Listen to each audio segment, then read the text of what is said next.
Mo kí gbogbo ọmọ Yorùbá ibikíbi tí ẹ bá ti lóore ọ̀fẹ́ láti máa gbọ́ mi àbí láti máa wò mí kétékété. Bí Alẹ́ Adémọ́lá náà ní orúkọ tèmi o. Mo sì ń kí yín pé a kú dédé àsìkò yìí, a kú bójú ọjọ́ ṣe rí lágbára lọ́wọ́ Ọlọ́run ọba tó láyé tó lọ́run kò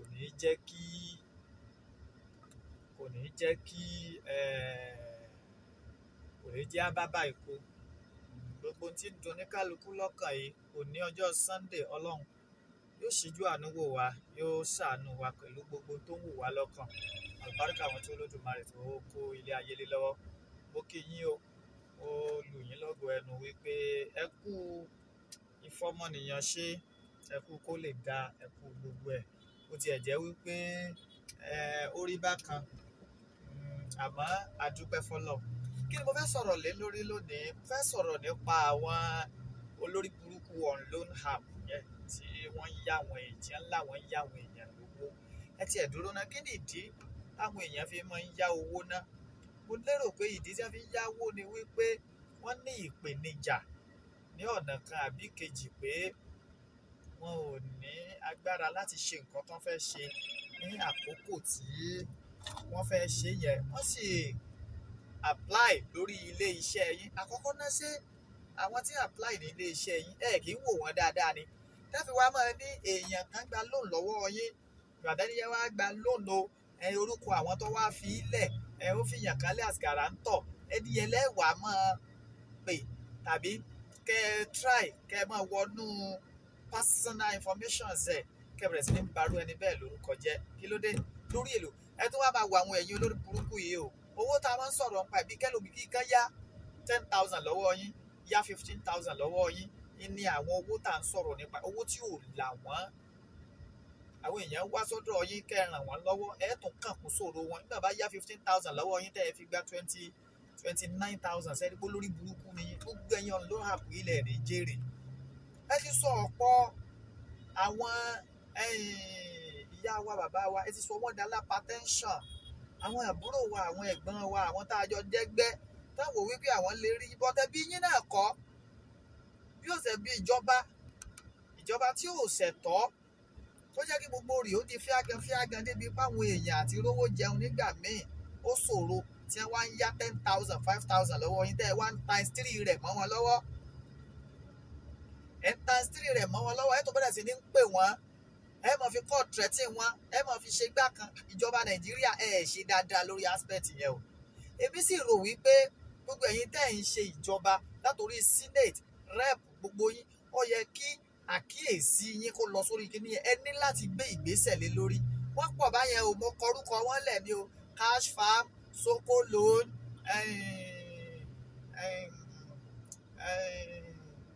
cash farm, Soko loan, L credit, X credit, int wallet. Wọ́n sá ẹ wò ó ní tí mo kọ gbogbo ẹ̀ sí bíbí nítorí mo kàn bí àwọn èèyàn léèrè kí ni ìpèníjà tẹ́ ń rí pẹ̀lú àwọn èèyàn yìí. Kéèyàn máa pè mí láàárọ̀ kùtùkùtù pé èèyàn kan yá owó lọ́wọ́ òun, ó yá 5,000 naira, ó yá nílé iṣẹ́ àwọn kò dẹ̀ tí ì san.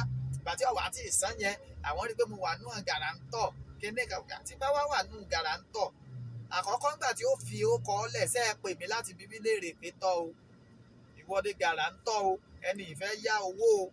Àkọ́kọ́ nù. Ẹlẹ́ẹ̀kejì ni wípé kí ló fún yín ní audacity láti máa tọwọ́ bọ privacy àwọn èèyàn. Ẹni tẹ́ ẹ ló yáwó lọ́wọ́ yín, tẹ́ ẹ wá lọ sínú contact ẹ wá dúró lórí contact nìkan, ẹ wá bẹ̀rẹ̀ sí ní ṣe yàmá ń bẹ̀.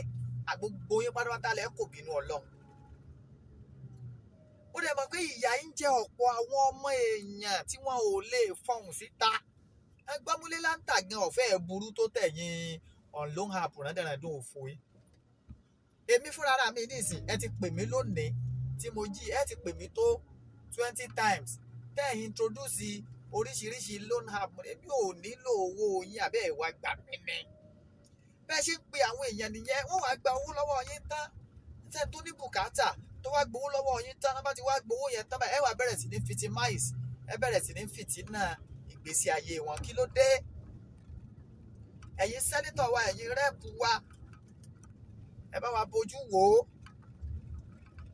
ẹ gbégi lé àwọn pípù yìí lẹ́yìn, ẹ jẹ́ kán máa ẹ jẹ́ kí ẹ máa bá tiwọn lọ.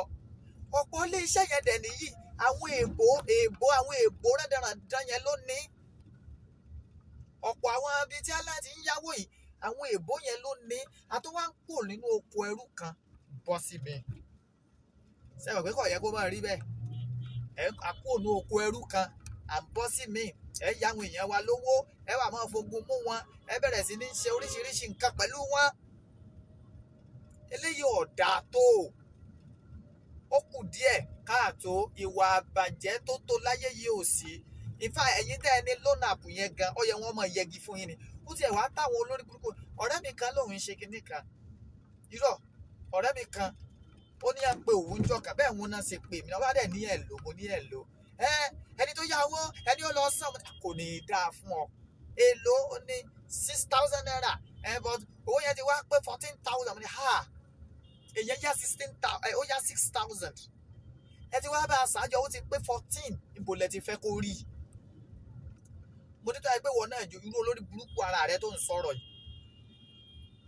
irú olórí ibu tí wọn náà lè gbàrú ẹ̀ ó léèyàn yá 6,000 ẹ wá ní nọ́mà 12,000 ló yẹ kó san bọ̀ ìgbà tó ti pé ọjọ́ kan tí ò ti san owó yẹn ti wá pé 16,000 ṣe rí pé ẹ ti ṣí èrè. hello ṣe rí pé ẹ gẹ́ẹ̀tì ẹ̀ bá yẹn 16,000 14,000 yẹn yá 6 ó wá fẹ́ fi san 14,000 ẹ mú àdánwò rẹ̀ ẹ kàn kún àdánwò fún. tó bá ṣe wípé orílẹ̀-èdè yìí dáa tó ní kálukú ń ṣiṣẹ́ tí ń rówó kí làwọn èèyàn fẹ́ máa gba lóun sógúndógójì fún. kí la fẹ́ máa gba sógúndógójì fún? orílẹ̀-èdè yìí ti bàjẹ́ débi wípé àwọn èèyàn kàn tó kó ẹrú kan pọ́sí kan ní oríṣiríṣi oko ẹrú. oríṣiríṣi oko ẹrú làwọn èèyàn tì kan bọ́ kan. ọ̀tọ̀ lóko ẹrú pé kò síná, ọ̀tọ̀ lóko ẹrú pé kò sómi, ọ̀tọ̀ lóko ẹrú pé títí ọ̀dà. àwọn ẹsẹ̀ wa ń bọ́ sóko ẹrú àti jẹun. àwọn èèyàn wá ń yá owó èlé gọbọi. wọ́n á bẹ̀rẹ̀ sí ní yá gbàtà wọ́n á ń yá ẹ̀ wá ṣàánú wọn, ẹ̀ ṣàánú ajé látara wọn. kí ló dé? ẹ̀ níbẹ̀rù ọlọ́run o. ìbẹ̀rù ọlọ́run kan kò sí fún yín lágbára lọ́wọ́ ọlọ́run. gbogbo yín pátápátá lẹ́ẹ̀ sì fi gbogbo ẹ̀yin oní long hab yẹn pátápátá lẹ́ẹ̀ fi ìnira lẹ́ẹ̀ fi lògbèsè ayé yín. àtàwọn ẹjẹǹtì òfò tẹ́ ẹ kó kí tẹ́ ẹ fi tẹ́ ẹ nìkan máa pe àwọn èèyàn tẹ́ ẹ ní wọ́n lọ mọ wá tágẹ́ẹ̀tì wà tí ń pe àwọn èèyàn lórí fóònù pé wọ́n wá yá owó tán tẹ́ ẹ wá ń sọ di gbẹ̀gẹ̀dẹ̀ mọ́ wọn lọ́wọ́. ẹ̀yin sẹ́nítọ̀ wa ẹ̀yin rep ẹ ṣe ìwádìí owó tán yá àwọn èèyàn yìí gan bó wọ́n ti rí i. níbo ni wọ́n ti rí i, níbo wọ́n ti rówó yẹn. àwọn Lebanese àwọn kọ́ńpìlì rándanrandan àwọn èèbó rándanrandan kan ní gbówó yẹn sáwọn ibì kan wọ́n wá ń yá àwọn èèyàn lógúnjogójì. ẹ̀ ń fún àwọn èèyàn ń fún òróró ẹni tó jẹ́ pé àti jẹun ṣòro wọ́n wá yá 6,000 yóò tún wá fi agídí yóò tún fún òróró yóò tún wá san 14,000 ẹjọ́ nítorí ọlọ́run close to times 3 tó yá. ẹ̀yẹ́ yá àyàn lówó kẹ́ ẹ fi bí 300 naira lé ẹ tún wá máa fún wọn wọ́n lẹ́ máa ń fáwọn lọ́jọ́ mẹ́ta period of 3 days nìkan fi dá owó yẹn padà. níbo wá wọ́n ti fẹ́ rí i? níbo wọ́n ti fẹ́ rí i? ẹ bẹ̀rù ọlọ́run fa ẹ níbẹ̀rù ọlọ́run o. so ẹ̀yin sẹ́nítọ̀ wa ẹ̀yin rẹ́ẹ̀pù wa gbogbo yín pátápátá mò ń rọ̀ yín mò ń bẹ̀ yín wípé ẹ wá ojútùú sí o. ó ti ń pọ̀ jù. hypertension ti ń pa àwọn èèyàn nítorí owó lóònù òfò yìí. wọ́n ti ń fi hypertension wọ́n ti fẹ́ fi pa àwọn èèyàn torí lóònù òfò lóònù àdánwò tẹ́ ń fáwọn èèyàn, lóònù òṣì, lóònù rándanrandan, lóònù ìbànújẹ́ tẹ́ ń gbé láwọn èèyàn lọ́wọ́. ẹlẹ́nu omijé ojú wọn ni àmọ́ ẹ̀ ń túbọ̀ dákún ṣòro wọn ni. ẹ ń dákún sọ̀rọ̀ wọn ní nàá àbí kí láti sọ kí láti fẹ́ ṣe èèyàn gba 6,000 sẹ́ ó wá fi san 14,000 ọ̀dà ẹni ọba wá gba 14,000 èló ni ó fi san bóyá yóò fi máa san 40,000 sẹ́ni pé lórí burúkú ẹ̀ ní jèrè ọmọ o ẹ̀ ní ṣe kéde ẹ̀ ní jèrè ọmọ. There should be regulatory commission tí ó regulate irú àwọn nǹkan báyẹn kò yẹ káàkà máa mú ọmọ orílẹ̀-èdè tẹ́lẹ̀ ń ṣèjọba lórí káàkà máa mú gbèsè ayé wa ká máa ṣe rúdurùdu kẹ̀sì dákẹ́ gbogbo nǹkan yìí náà ní Yorùbá wò náà fi ní ó tó gẹ́ alùbàtà kan kì í dá orin ó tó gẹ́ náà ìjìyà ipò loan bíyẹn bá yáwó báńkì gan ó ní percentage tí báńkì máa ń gbé loan sí ẹjọ́ torí Ọlọ́run ẹ̀yin tẹ́ wá ń yá àwọn èèyàn lówó yìí percentage wo lẹ̀ ń gbé wọn lé torí kí ẹni tó fẹ́ yáwó lọ́wọ́ yín ká ló kà dáadáa pé owó gọbọi ilé gbà kò ní í yá náà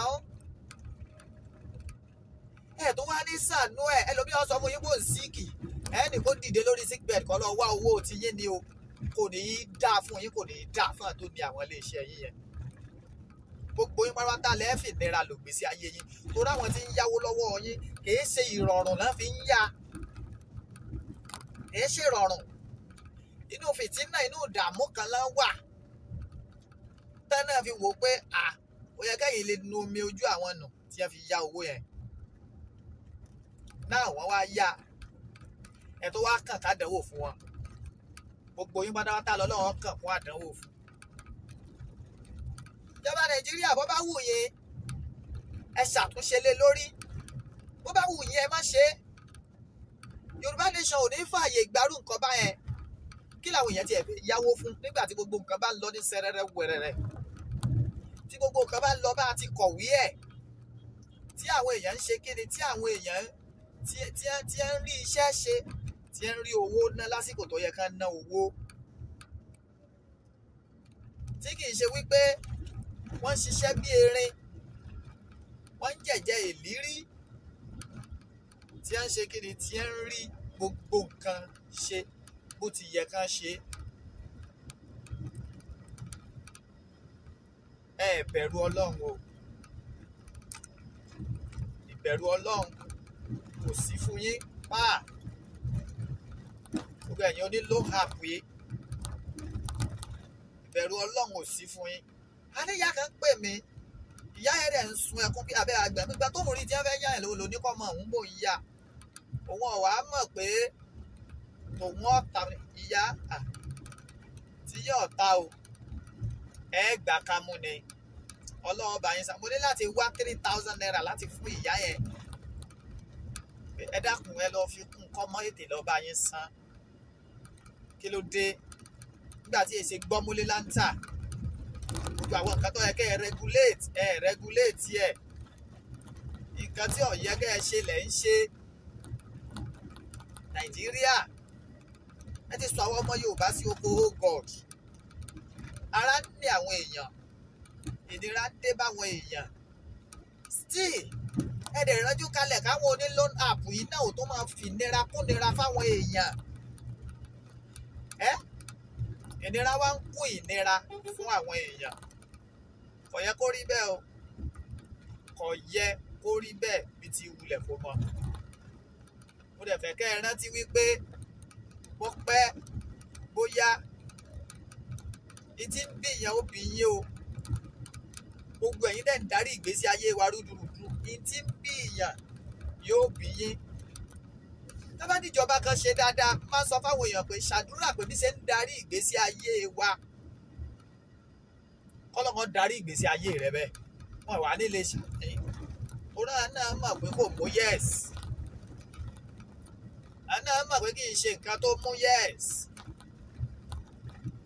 bí ẹ bá níjọba kan ṣe dáadáa ìjọba ṣe dáadáa gbogbo títì ṣe kó di kòtò ìjọba ṣe dáadáa àwọn èèyàn ń yáwó èlé wọ́n embarrass àwọn èèyàn kiri lórí owó èlé gọbọi èlé gọbọi 60% àwọn youth tó wà ń tà ń sìn ìní gbèsè lóun yìí ló wà lọ́rùn wọn. Náà wá ń pè wọ́n lóríṣiríṣi. Ẹ̀yin báńkì ilé ìfowópamọ́ wa gbogbo, ẹ̀yin náà ẹ yáwọn èèyàn lówó. Ẹ sọ pé sálárì àkáǹtì nìkan lẹ́lẹ́ yá ti gbàgbé pọ́n kan wà tó jẹ́ wípé wọ́n dá bísínẹ́sì níní. Ẹ yá wọn lówó ká fi búùsì bísínẹ́sì wọn ká máa san fún yín díẹ̀díẹ̀. Ṣé gbogbo wa ní sálárì ẹ̀ nà ní? Gbogbo èèyàn kan ní ṣiṣẹ́ sálárì náà. Àìmọye ẹni tí ò ṣiṣẹ́ sálárì. Àìmọye tí ò ṣiṣẹ́ sálárì. Àìmọye tó pọ̀ gan-an. 60%, let me say 65% ní òṣìṣẹ́ sálárì.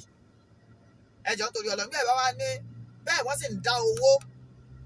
Wọ́n ní àkáǹtì pẹ̀lú gbogbo ẹ̀yin báǹkì. Ìgbẹ́ bá láwọn tí ń gba sálárì nìkan lẹ́fẹ́ máa yá. Àwọn yẹn gan ọ̀pọ̀ wọn gbà mí gan wọ́n ní owó ju owó máa ń wọlé fún wọn gan ju àwọn tẹ́ ẹ ní sálárì lọ. Sálárì ẹlòmíì owó àkáǹtì ẹlòmíì láàrin oṣù kan kò lè ṣe kó má gbà bí 300,000. Sálárì tẹ́ ẹ sì ń pariwo yìí ní ẹlòmíì àgbàjọ 30-40,000 lọ. Àmọ́ torí àsìkò tírú ẹni bẹ́ẹ̀ fi ní ìpèníjà yóò lọ gba on loan app yẹn yóò gba loan bẹ́ẹ̀ tó bá ti gbà á èrè tó bá rí lórí business tó fowó ṣe kò tó ní kàǹkàtà loan app yìí fẹ́ gbà. Ìdí mú wàhálà wá gangan nìyẹn. Ọ̀dà shoemaker tó gba loan 30,000 lọ́dọ̀ àwọn loan app láti sáré ṣe iṣẹ́ kan àbí kejì. Owó tó wá pa ń bẹ̀ èrè tó rí jẹ́ 10,000 ẹ̀dẹ̀ ni ó sọ 60,000 padà. Gbogbo ló ti wá fẹ́ rí so ṣọ́ọ̀tì ní àbójèrè. Ní téèyàn fi ń gba loan ni wípé kó o fi ṣòwò kó o jèrè kó o sì máa dá padà fún iléeṣẹ́ tó o ti gbowó lọ́wọ́ wọn díẹ̀díẹ̀. That is what we call poverty eradication. A ní ìṣẹ́ ọ̀nà òṣì kù. Àmọ́ kàkà kẹ́ ẹ ṣe bẹ́ẹ̀. Ìṣẹ̀lẹ̀ tó ń kàdánwò fún wọn. So ẹ̀yin banks lẹ́lẹ́ yọ àwọn èèyàn kúrò lóko kínní yìí. Already ẹ ní details àwọn èèyàn lọ́wọ́ ní banks. Ẹ bá gba loan. Ìbídẹ́tì tó wọ́n bá ti ń wọnú àkáǹtì yẹn ẹ máa fa nǹkan yíyọ lásìkò tó bá yẹ kó yọ. Iṣẹ́ ọ̀nà òṣì á dínkù. Àwọn èèyàn ò ní lọ mọ́ gbowó gbọ́múlé láńtà débi pé ìgbésí ayé wọn wà mọ́ rí rúdurùdu. Ẹ mọye èèyàn táwọn loan app yìí ti pa sáyé. Ẹlòmíì ò lè jẹun sínú tó bá ti lè yá 5,000 lọ́wọ́ wọn báyìí ẹ̀mí rí ọmọ gbà ní pìpìpìpì bó lòun ṣe fẹ́ san. Tó bá tiẹ̀ jẹ́ pé bí 6,000 wọ́n fẹ́ gbà lọ́wọ́ rẹ̀ ṣe mọ̀ bó dáa nígbà yẹn bá yá 5,000 tẹ́ni ó fi san 14,000. Gbogbo ẹ̀yin mínísítà gbogbo yín pátápátá ẹ gbé ìgbésẹ̀ ẹ rówó. Ọ̀nà wo lẹ fẹ́ gbà báwo lẹ ṣe fẹ́ ṣe é kí lẹ fẹ́ ṣe sí i. Ẹ ní láti wá nǹkan kan ṣe sí i kò gbọ́dọ̀ máa lọ bẹ́ẹ̀. Kò yẹ kó máa lọ bẹ́ẹ̀ rárá. Kò yẹ kó lọ bẹ́ẹ̀. Ẹ jẹ́ kó ṣe kí ni? Ẹ jẹ́ kí ẹ wá ojú pọ̀nà solution. Ẹ wá solution sí báwo lẹ ṣe fẹ́ ṣe é. Ẹ̀yin banks ọ̀nà wo lẹ fẹ́ gbà láti rí wípé àwọn èèyàn ẹnu mi jẹ́ ojú wọn nù látàrí àwọn kinní yìí. Ọ̀nà wo lẹ fẹ́ gbà? Ẹ ní láti ṣe kí ni? Ẹ ní láti wá solution sí náà. Ẹ jọ̀ọ́ nítorí Ọlọ́run mò ń bẹ̀ yín ni. Ẹ wá solution sí.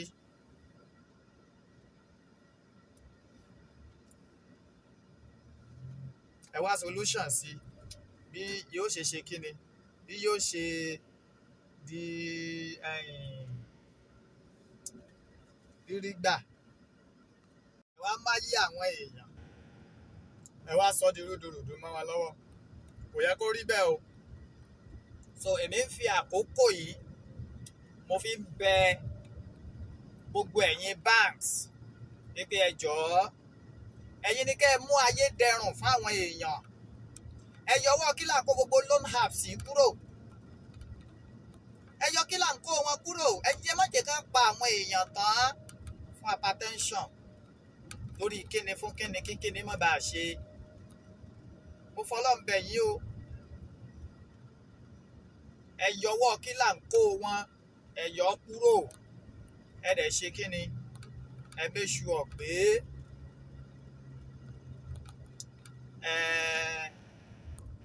ẹ fáwọn èèyàn ní ẹ̀yáwó léyìí tí ò ní mú wàhálà wá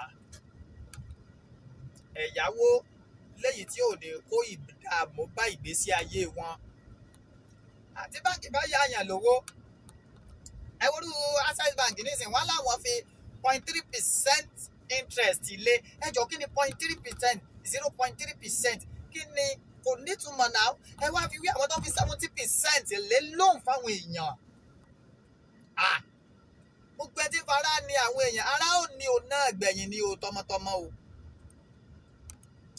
ẹ̀yin ló ń hàpù yìí àtẹ̀yìn tí ẹ́jẹ̀ǹtì wọn o àtẹ̀yìn tó ní o ìnira ò ní tánú ìgbésí ayé yín o torí mo kàn wò ó mo jókòó mo wo sàkún àdìgẹ́yìn máa pè mí pé èèyàn kan mi fi mí ṣe gàràǹtọ̀ torí náà nǹkan kémi wá san owó àwọn ọ̀rẹ́ nìyẹn kọ̀ǹtáàtì mọ́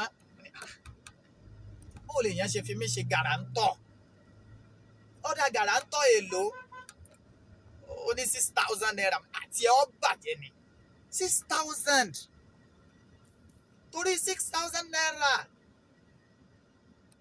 torí 6,000 but 14,000 ni ó san mo ní ó mà ṣe o ìyá ń jẹ ọmọ kò lẹ́nìkan o àwọn ọmọ Yorùbá àwa dà gẹ́gẹ́ bí ọmọ òrukàn tí ẹ ní wá ní kì í ṣe pa dà gẹ́gẹ́ bí ẹ wá ń fìyà jẹ wá kò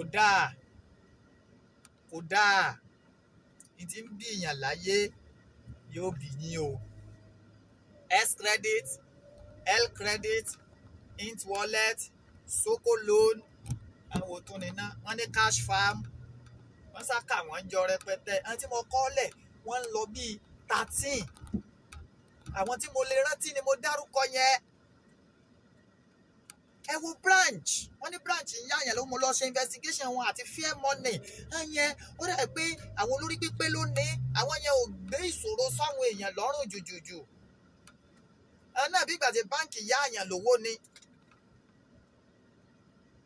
ẹ wo Lendigo àwọn yóò fàyè ní àwọn èèyàn lára kí ló wá dé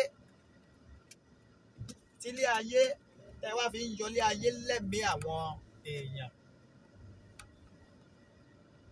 torí èlò mo fọlọ́n bẹ̀ wá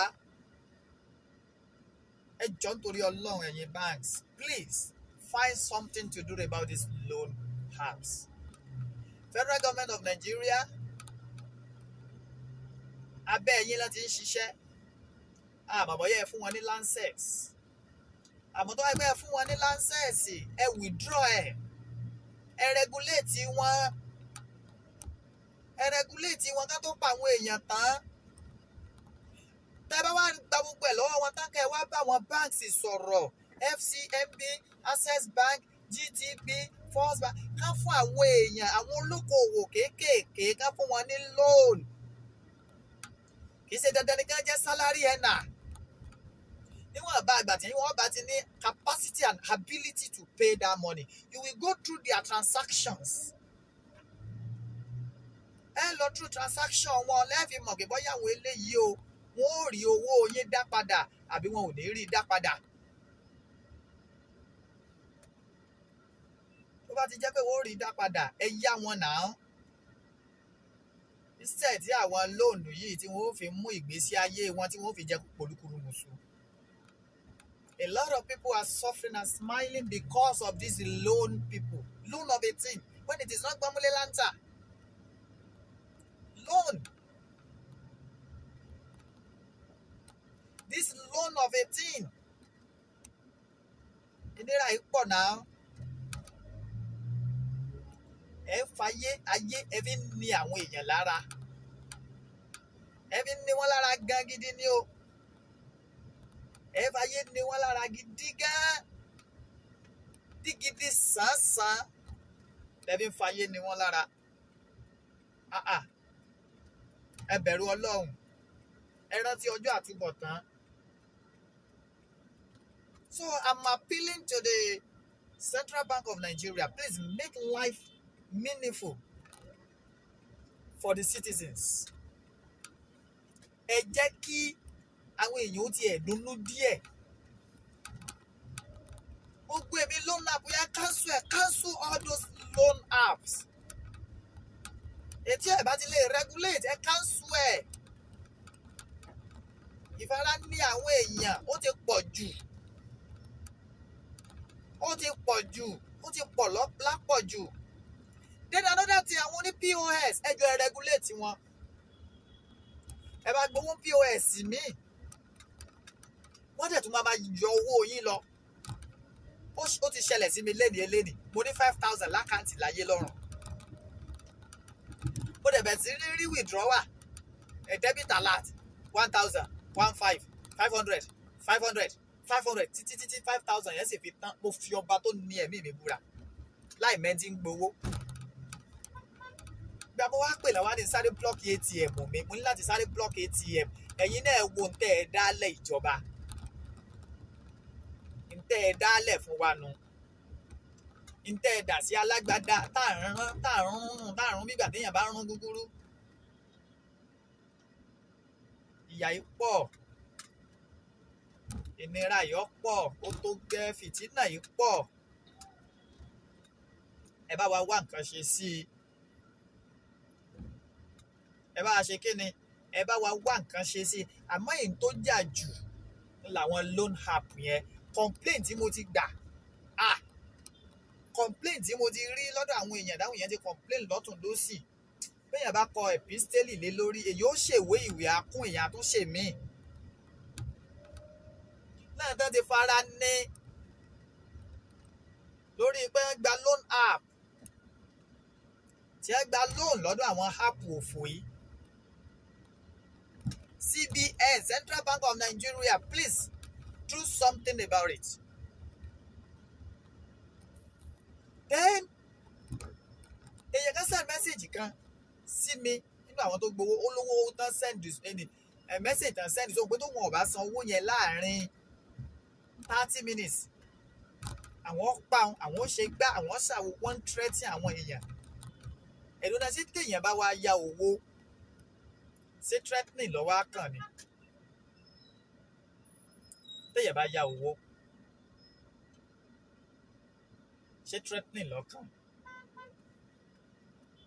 Ṣé kẹ́ bọ́ threatening wọn wípé tí wọn ò bá sanwó yẹn ẹ pa wọ́n ẹ ṣe gbá ẹ ṣàwo ṣé ló kàn ni?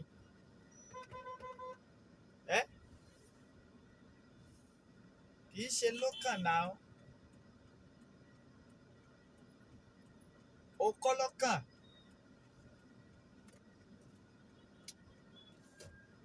Ẹ ti wá threatening àwọn èèyàn débi pé hypertension gan ti mú wọn lórí èlò tán gbà. Ẹni gba 5,000 tẹ fún hypertension.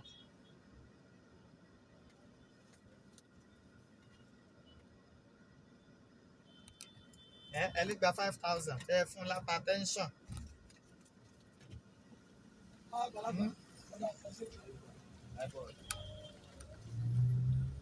Ẹ wá fún hypertension lórí owó tó gbà.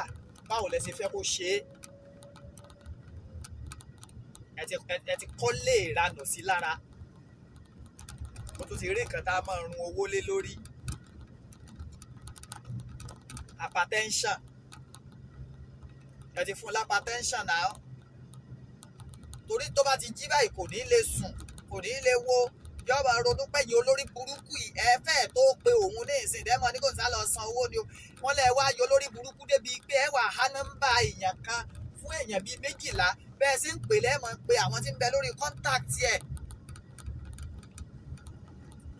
ọlọ́wọ́ fara nìyí ni o bẹ́ẹ̀ sì ń fara ní àwọn èèyàn gbogbo yín wá tá tẹ́ lọ́wọ́ ń bẹ̀ lọ́lọ́wọ́ fara ní. Kí ló dé? Ọ̀tọ̀ lé pé Nàìjíríà ìgbésùmọ̀mí ò jẹ́ wọ́n gbádùn. Ọ̀tọ̀ lé pé ìwé pé àjọṣepọ̀ wa ti expire tán ran Yorùbá láwọn ń lọ à ń ràn yín lọ́wọ́ ẹ tún kàdánwò fáwọn èèyàn. Àwọn èèyàn ò lè kọjá lójú pópó wọ́n jí wọ́n gbé bá ń lọ lójú pópó àyà wọn mọ̀ ṣe pì ẹ̀yọ́ olórí burúkú onílò yìí náà ẹ tún dákun ẹ ṣe òfò tọmọtọmọ ni. Kí ló dé? Ìnira yìí pọ̀ fáwọn èèyàn wa.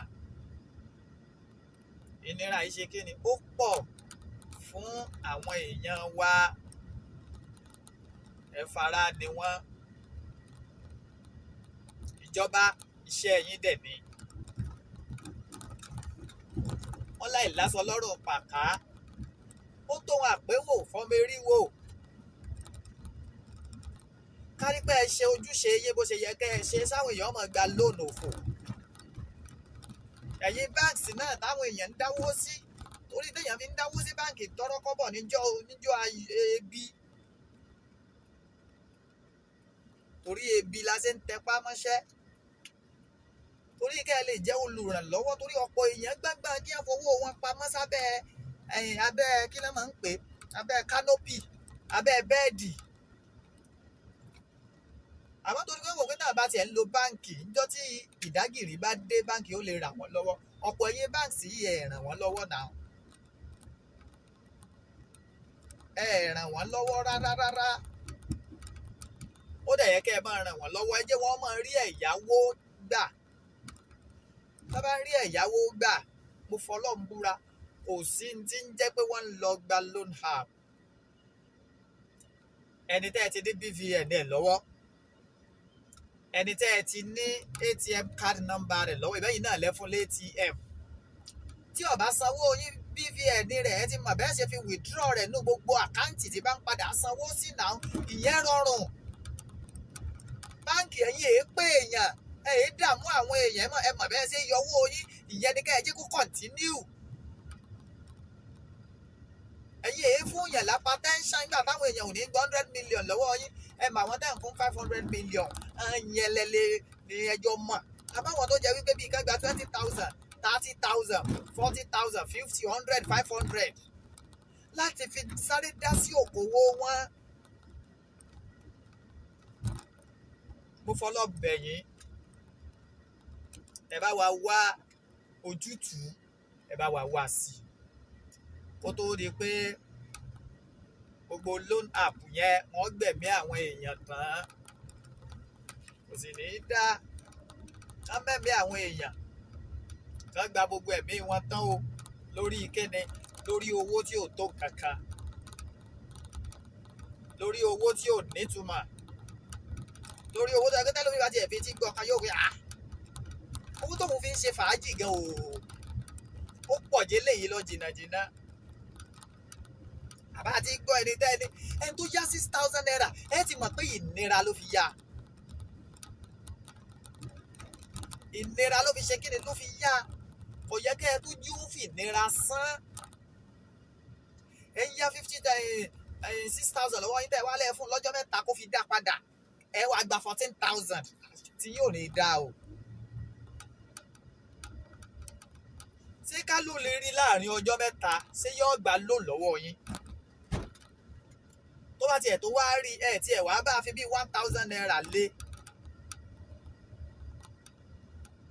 Ẹ wá fodidi bí 8,000 lẹ fi lé 6,000 naira. Ẹ wá lẹ́sọ̀ oríire. Ẹ wá ní gbogbo ẹ̀yin ẹ́jẹ̀ǹtì wọn náà tẹ́ mọ́ ń pe àwọn èèyàn tẹ́ mọ́ ń kọ́ àwọn èèyàn sínú àdánwò pé wọ́n sáwà yálò wọ́n yálò ẹ wá lẹ́jọ́ sórí ire pọ̀ ẹ̀ lè jọ ṣe o. Ìbànújẹ́ ò ní tán lé yín o. Torí ìbànújẹ́ lẹ̀ ń kó bá àwọn èèyàn ìnira lẹ̀ ń kó bá àwọn èèyàn. Ó ti ró lóyún tó ní òun sáré yá lóun yẹn torí òun lọ fún antinanta lọ́jọ́ yẹn ni ẹ̀dẹ̀ fúngun mọ́ pé ọlọ́run ní òjòjú wọn jábọ̀ ọlọ́run tó wá ń sọ fún yín pé òun wà ní hospital táwọn lónà àpòfò yẹn ni o ẹ̀ tó wá sọ fún pé hospital tó wà òkan ẹ̀yìn o kó dìde kó lórí bẹ́ẹ̀dì kó lọ san owó yín èló lówó yín tí yín ó bàjẹ́ tìrantìran ni oníkálukú ẹ kàn sáà wá ọ̀nà kan èjèèjì láti máa kó ìnira bá ìran Yorùbá oníkálukú yín ẹ kàn wá ọ̀nà kan àbí méjì láti fi máa dààmú ìgbésí ayé àwọn èèyàn Ọlọ́run dààmú ìgbésí ayé tẹ̀yin náà o kí ló dé ẹ jẹ́ káwọn èèyàn ó ní freedom bí ẹ bá yáwó lọ́wọ́ yín ẹ nígbàgbọ́ pé wọ́n san tí ẹ bá ti pè èèyàn pé owó tó yá tó bá ti lè ṣàlàyé fún mi ẹ dákun wọ́n san àwọn onígbàwọ̀ onígbọ̀wọ́ báwo ọba gbáwọ̀ onígbọ̀wọ́ àwọn apẹ́ àwọn afàyà pẹ́rẹ́gẹ́dẹ́ bọ́ ẹ̀ ní gbọ́ ẹ mọ tírẹ́tì ẹ fún lápá tẹ́ńsọ̀n kí ló dé ẹ̀yin náà ò sì bẹ̀rù Ọlọ́run wípé ojú tó fi gba owó yẹn kì í ṣe kó rọrùn fóònù náà kì í ṣe nǹkan tó rọrùn kì í ṣe kò rọrùn rárá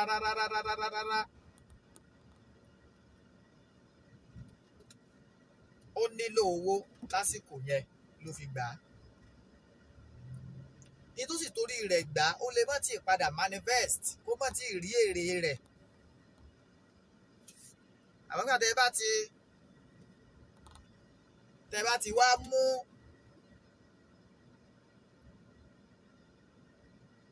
bá ti wá mú ìnira tẹ́ fi bá báwo lẹ ṣe fẹ́ kó ṣe é báwo lẹ ti fẹ́ ṣe é bó lẹ ti fẹ́ kó ṣe é ìnira ò dáa Ọlọ́run ní jẹ́ àrí ìnira tí mò ń sọ yìí ti ṣe mí rí ẹ bá rí ìnira ẹ bá rí ìwé ìdáwọ́ lórí burúkú ìṣe máa ń pè èèyàn ẹ bá rí àrà tí wọ́n máa ń dá èèyàn fẹ́ lè ló fẹ́ pokùnso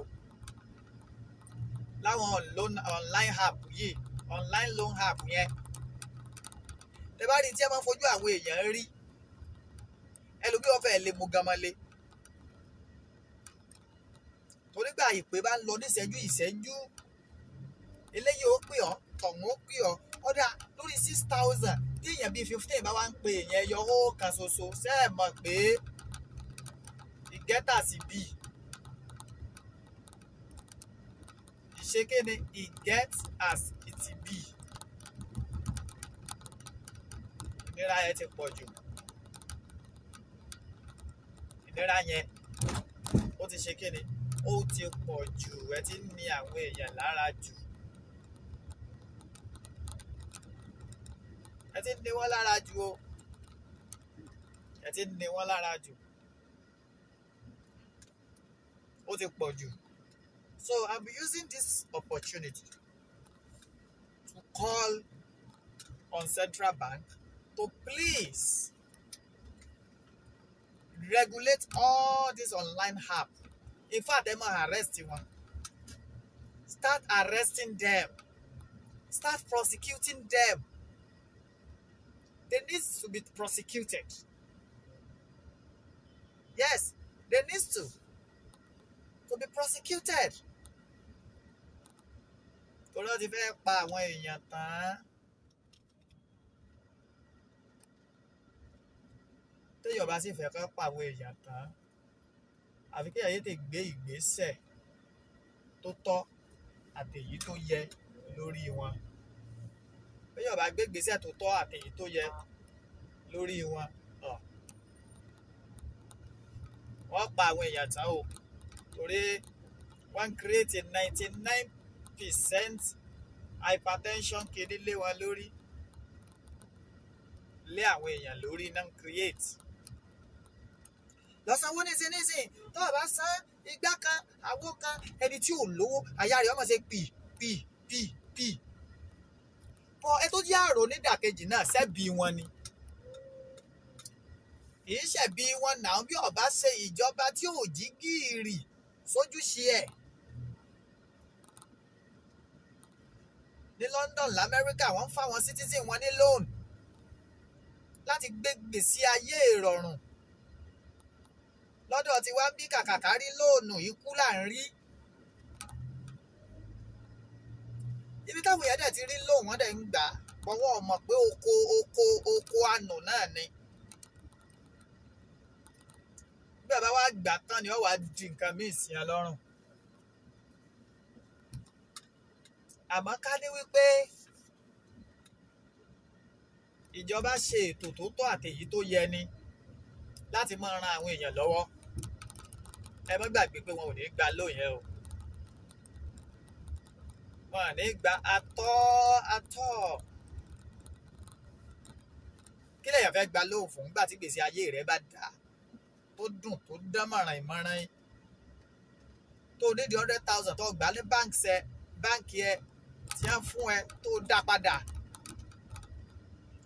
tó lò tó dá padà wẹ́rẹ́wẹ́rẹ́ tó sán tó gbà míì ẹjẹ́ tó yọ lọ́gí ló fẹ́ fa hypertension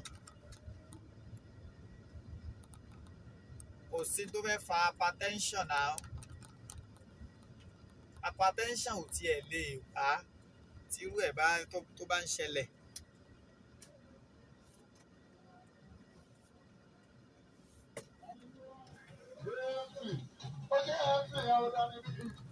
kò lè wá tí irú ẹ̀ bá ń ṣẹlẹ̀ tí a bá ń rí owó yẹn gbà àmọ́ torí pé wọn ò rí gbà ẹ fààyè ẹ lẹ̀ ìjọba ẹ ní ètò fáwọn olókoòwò kéékèèké ní àwọn banks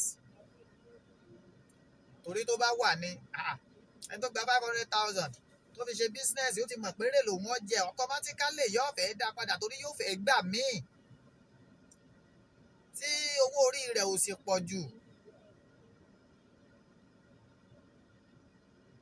tówó orí ẹ̀ ò dẹ̀ pọ̀ jù a fẹ́ sáré dá padà kó lè rí mi gbà àmẹ́ni tó jẹ́ wípé kò rí lóun gbà ní báǹkì yóò fẹ́ gba lóun lọ́dọ̀ àwọn ará bí yẹn náà wọ́n dẹ̀ máa fitimize ẹ̀ wọ́n máa fún gbọmọ. ìjọba náà lèmi ó rọ̀ wípé ká jọ nítorí Ọlọ́run ẹ bá wa ẹ wo aspect yẹn fáwọn èèyàn ẹ wò ó dáadáa ọ̀nà tẹ́ lè gbé gbà fún wọn láti mú ayé dẹrùn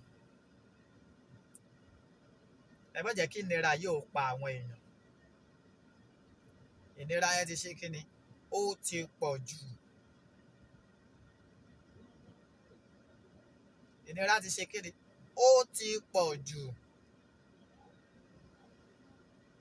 ẹ jọ̀ọ́ torí Ọlọ́run irú ìgbésí ayé wo nìyẹn irú ayé wo nìyẹn tára wa ní àwọn èèyàn tí ìnira wa ń bá àwọn èèyàn lórí kí wọ́n yá owó tí ò nítumọ̀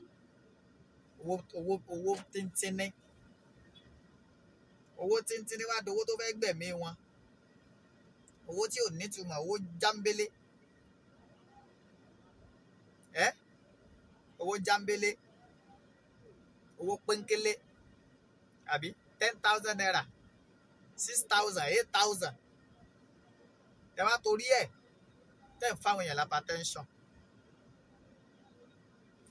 ìjọba ẹ dákun àárọ̀ yìí à ń bẹ̀ yín ni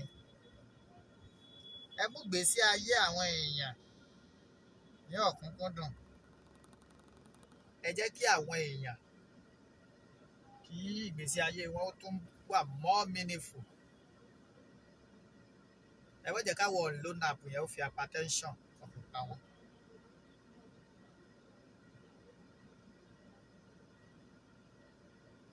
mo bẹ̀ yín ni o mo ṣe kí ni mo bẹ̀ yín mo fi gbogbo nǹkan bẹ̀ yín ẹ dákun ẹ jẹ́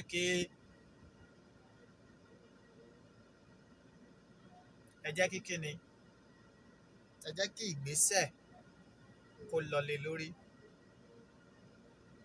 Ẹ jọ̀ọ́ mo bẹ̀ yín ni ẹ jẹ́ kí ìgbésẹ̀ ó lọlé lórí ní kíákíá ní kánmọ́nkóbó ní wàràǹsẹ̀sà ní ká ẹ jẹ́ kó lọ. Mo bẹ̀ yín ẹ jẹ́ kí ìgbésẹ̀ ó lọlé lórí.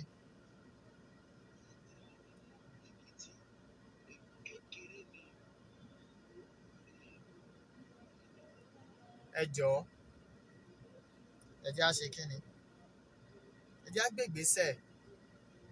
Ìjọba Senate National Assembly ẹ ṣàánú àwọn èèyàn, ẹ control gbogbo àwọn online loan app yìí, ẹ gbégi já wọn lẹ́yìn, ẹ ráìtì gbogbo àwọn tẹ́ ẹ bá lè ráìtì láti stop wọn. Ẹ má jẹ́ wọ́n pa gbogbo àwọn èèyàn tán pẹ̀lú hypertension lórí owó tí ò nítumọ̀. Ẹ má jẹ́ wọ́n pa àwọn èèyàn tán lórí owó tí èso owó gidi, owó rándanràndan, owó ránunràun. Omiyale Adémọ́lá lèmi ń jẹ́ o. Ìrírí ni mo fi ń sọ̀rọ̀ yìí, ó ti ṣe mí rí. Èèyàn tó wá make complain fún mi lálẹ́ àná ló wá tún jẹ́ kí n padà rò ó. Tó kẹfẹ́ sí pé èèyàn pè mí pé èèyàn kan fi mí ṣe gàrántọ̀. Ǹjẹ́ lolówó yẹn ó ní 15,000. Kò mọ̀ ní dáa fún ọ àbí ṣé 5,000 ló tiẹ̀ pé. Ẹ jọ̀ọ́ nítorí Ọlọ́run kí la ti fẹ́ pè yẹn?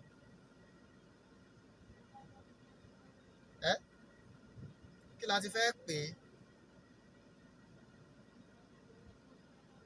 Kí la fẹ́ pè? Kí la fẹ́ pe irú nǹkan báyìí?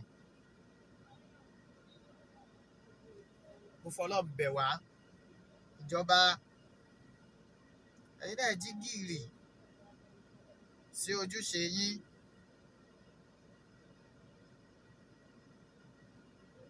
Ẹ jí gìrì sí ojúṣe yín. Sí ojúṣe yín, ẹ sojúṣe yín bó ṣe yẹ kẹ́ ẹ ṣe.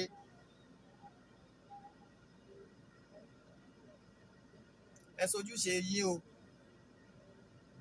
Káwọn èèyàn má bàa kàn máa kúkú o. Ẹ bá ní kó àìmọ̀dé, kí ni jẹ́ kó àìmọ̀dé? Ayọ̀ wá ń kú lórí owó tí ò nítumọ̀.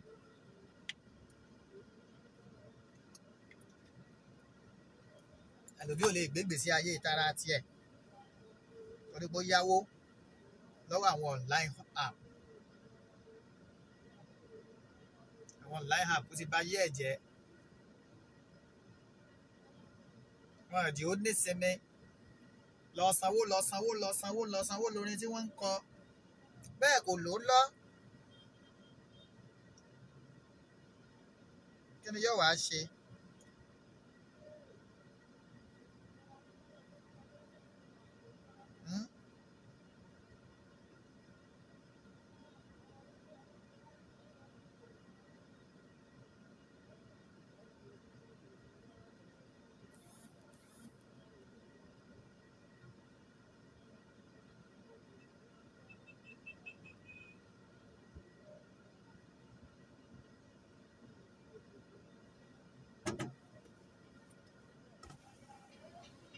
Mo kílódé sí mọ́tò yẹn. Mo ń ṣe ọkàn lọ́wọ́ ni. Okay. So, ẹ jọ̀ọ́ nítorí Ọlọ́run, mo rọ̀ yín, mo bẹ̀ yín, ẹ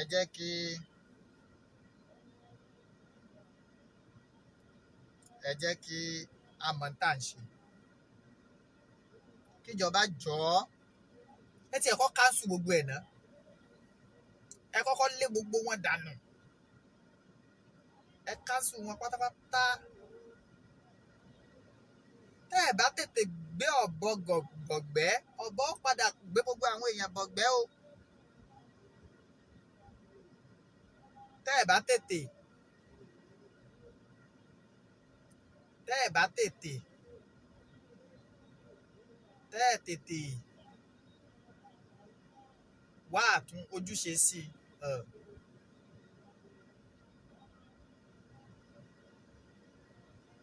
Ayé àwọn èèyàn bàjẹ́ o. Ayé wọn ó ṣe kí ni?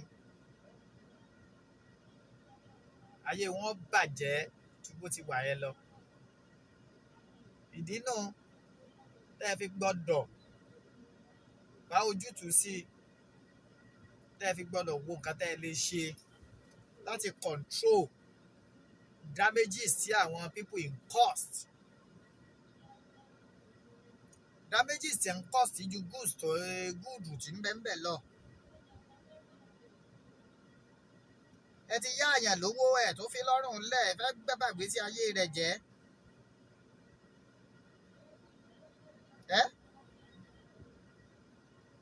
Ẹ ti yá àyàn lówó already. Àmọ́ owó tó yá lọ́wọ́ yín, ayé rẹ̀ tó ti á fẹ́ bàjẹ́ látàrí owó yẹn. Ṣàgbé nǹkan burúkú ni. Mo wá bẹ̀ yín, mò ń rọ̀ yín. Ẹ jọ̀ọ́, ẹ jẹ́ kí àtúnṣe kó bá látọ̀dọ̀ ẹ̀yin ìjọba.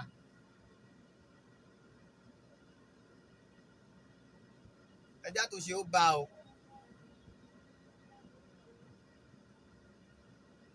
Àtúnṣe wo ló dẹ̀ fẹ́ bá? Àtúnṣe tó fẹ́ bá ni pé ẹ kọ́kọ́ gbé igi lé gbogbo wọn lẹ́yìn. Ẹ gbégi dá wọn lẹ́yìn. Tẹ́ bá ti gbégi dá wọn lẹ́yìn, ẹ regulate ẹ̀ tán bá lè máa gbé owó lẹ̀ fáwọn èèyàn at bank rate. Ká close ẹ̀ everything. Tẹ́ ká máa pe àwọn èèyàn máa threaten wọn mọ́. Please. Ẹ jọ̀ọ́ CBN. Ọwọ́ yín lágbára wà. Ẹ dẹ̀ mọ̀ tẹ́ ẹ lè ṣe sórí ọ̀rọ̀ àwọn èèyàn yìí. Ẹ mọ̀ o. Ẹ mọ̀ tẹ́ ẹ lè ṣe o lórí ọ̀rọ̀ àwọn èèyàn wọ̀nyí. Àmọ́ tẹ́ ẹ bá fẹ́ ṣe lókù. Tẹ́ ẹ bá fẹ́ ṣe lókù, ẹ ló wà lórí kíni máa pẹ́ padà. Ẹ mọ̀ tẹ́ ẹ lè ṣe. Àfi tẹ́ ẹ bá fẹ́ ṣe olókù. Ló wá jẹ́ kébi ó máa bẹ̀ yín. Kí ẹ jọ̀ọ́ ẹ gbé ìgbésẹ̀ tó nítumọ̀ lé lórí. Ìgbésẹ̀ ní kánmọ́nkóbó, ní kíákíá, ní wẹ̀ràǹsẹ̀sà. Ẹ ṣe kí ni? Ẹ gbélé lórí.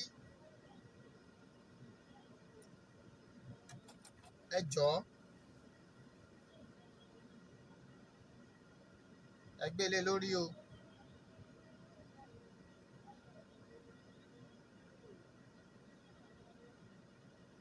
Ẹ gbélé lórí. Mò ń bẹ̀ yín ni.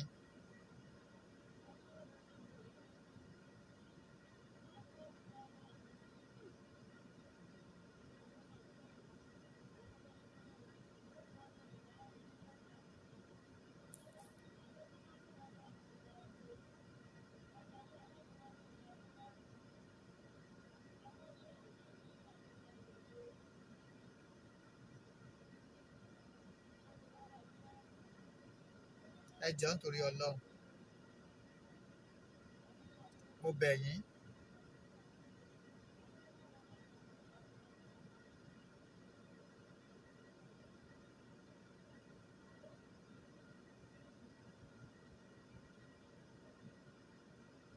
Mo bẹ̀ yín. Mo fọlọ́run bẹ̀ yín. Ẹ bá wá àtúnṣe sí i. Ẹ ṣe kí ni? Ẹ wá àtúnṣe sí i. Ẹ wá àtúnṣe sí i. Ẹ jọ̀ọ́ nítorí Ọlọ́run. Ẹ má jẹ́ kí àwọn èèyàn kíkú ọmọ pa wọ́n lẹ́yọrọ lẹ́yọrọ lórí ìdí nǹkan tí ò nítumọ̀. Ẹ pàṣẹ fáwọn iléeṣẹ́ ìfowópamọ́ gbogbo ká bẹ̀rẹ̀ sí ní yá àwọn èèyàn lówó ẹ̀dínwó. Ká máa fún wọn ní ẹ̀dínwó owó tí ò ga jara lọ. Káwọn èèyàn máa san díẹ̀díẹ̀. Ìbẹ́lú èbó ń bẹ́ ń bí káàkiri. Ó ń bẹ káàkiri.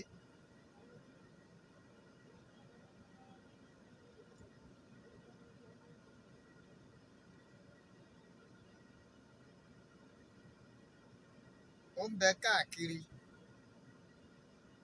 Ẹ dákun ẹ jọ̀ọ́ nítorí Ọlọ́run.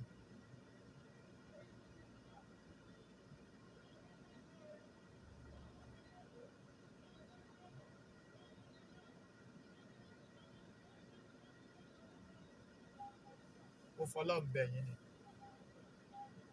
Ẹ̀yin báǹkì wa gbogbo. Ó wà lọ́wọ́ ti yín náà.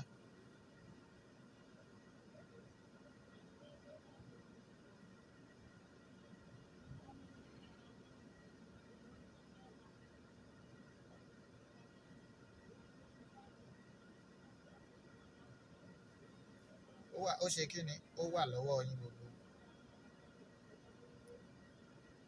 Ẹ ran àwọn èèyàn lọ nípa mímọ́ fún wọn ní ẹ̀yáwó.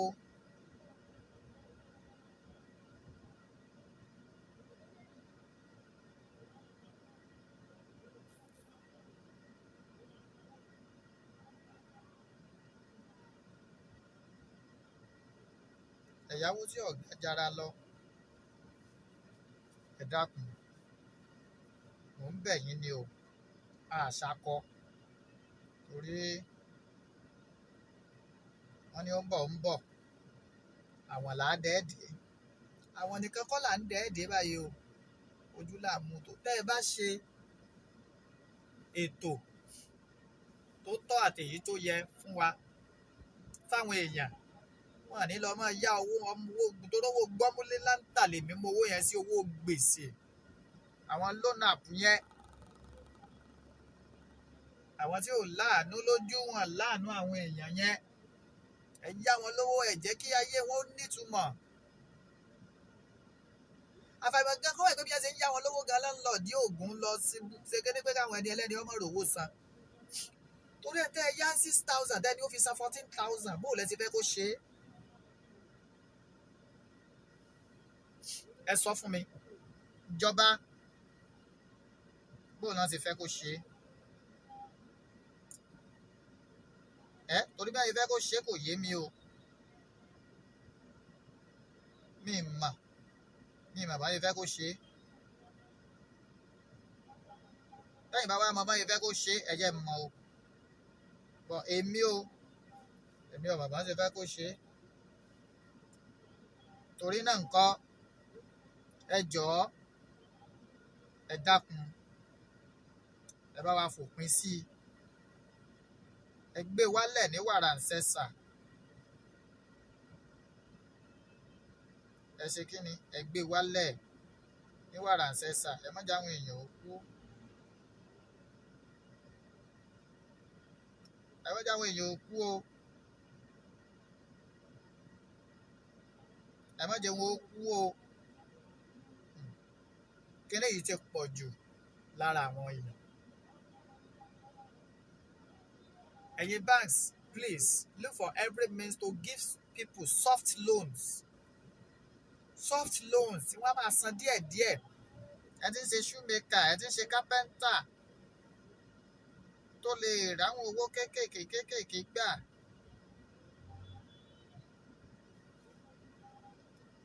Ẹ dákun. Ẹ bá ti rí yẹn gbà lọ́dọ̀ yín, kò sí wàhálà máa àbùṣe ti bùṣe. Àbùṣe ti ṣe kí ni? Àbùṣe ti bùṣe. Tó bá ti lè rí yẹn gbà látọ̀dọ̀ yín, àbùṣe ó ti bùṣe. So ẹ jọ̀ọ́, Let there be soft loan for the citizenries. Ẹ má jẹ́ kúkú gbèsè. Ẹ má jẹ́ gbèsè ó ṣe kíni. Ẹ má jẹ́ gbèsè ó pa wọ́n.